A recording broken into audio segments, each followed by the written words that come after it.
Okay, mabuhay once again.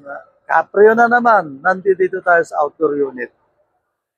Pagdating ko dito mga Caprio sa outdoor unit, medyo may napansin akong naiiba. So ito yung kuhan natin, ito yung dati, yan ay free.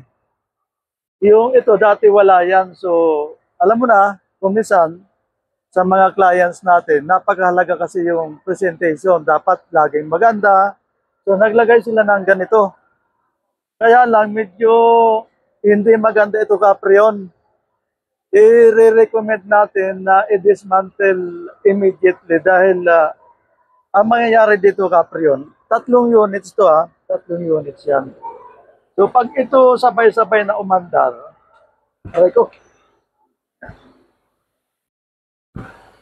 pag ito sabay-sabay na umandar mga Caprion, yung init ng condenser na binubuga, yung tinatawag natin na heat rejection, yung heat galing sa condenser na binubuga ng condenser fan motor, dapat pag binuga ng condenser fan motor, pupunta yan sa atmosphere. So dahil dito, sa ginawang design, nagkaroon ng restriction siya. Ang mangyari niyan, pagbuga ng hot air, babalik dito at hihigupin ulit. Ang tawag dito ay short cycling. Ano ba yung short cycling, Capri? Ano naman pinagsasabi? Ganito yan, mga Capri. Pag sinabing short cycling, hindi normal yung circulation ng condensation ng system. So, pag binuga dito, babalik. So, mawawala yung normal operating cycle ng refrigeration and air conditioning. So, ano ang unang-unang tatamaan? Natural, compressor yan. Wala naman, wala naman laging tinatamaan, compressor lagi yan. At ito mga kapre yan, tingnan nyo. May, anong tawag dito? Ang tawag dito mga kapre yun, vertical riser. Caprion, iba na naman terms mo yan na vertical riser.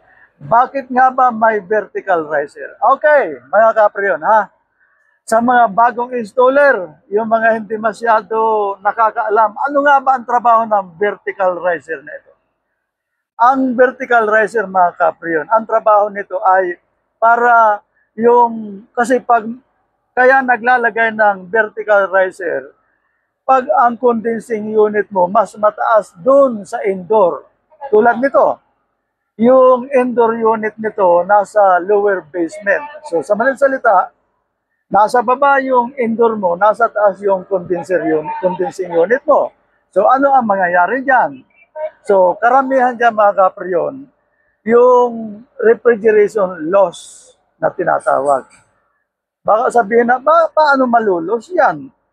Actually mga kapriyon, mayroon accumulator yan sa loob. Pero alam mo na, para safe lagi yung trabaho natin, laging safe yung trabaho natin, maglalagay tayo ng protection.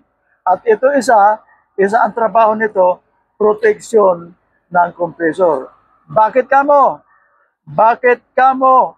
Sapagkat ang compressor, pag nagkaroon ng loss sa refrigeration oil yan, ano ang mangyayari?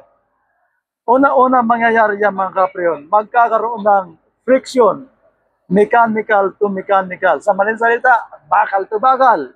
Pag nangyari ang bakal to bakal, mag-overheat. Pag nag-overheat, ano mangyayari? Stack up na kaagad. Yung mechanical components ng compressor. So, isa yan. Isa ito sa mga dinadagdag natin sa mga installer na hindi pa nakakaalam nitong vertical riser na ito, napakahalagang tulong ito. Okay mga kapriyon, paano? Follow lang kayo kay Caprion, kahit pa paano, may malalaman at may malalaman tayo, Okay mga Caprion. Okay mga Caprion, ang dami natin accomplishments ngayon. So yung trouble ng ceiling cassette, nayari. Tapos yung pinaka-condensing unit na may harang, nirecommend na natin, galing na tayo sa engineering division, at nirekomenda natin na palitan ng wooden louver. Yan. Louver siya pero made of kahoy pa din. Para maganda yung presentation. Okay, Caprion. Paano Uwi na muna tayo. Tuk! Tuk! Ayaw Walang battery. Okay, Caprion Paano? Salamat sa mga followers natin dyan, sa walang sawang nagsusuporta. Salamat sa inyo lahat, mga Caprion. God bless and salamat.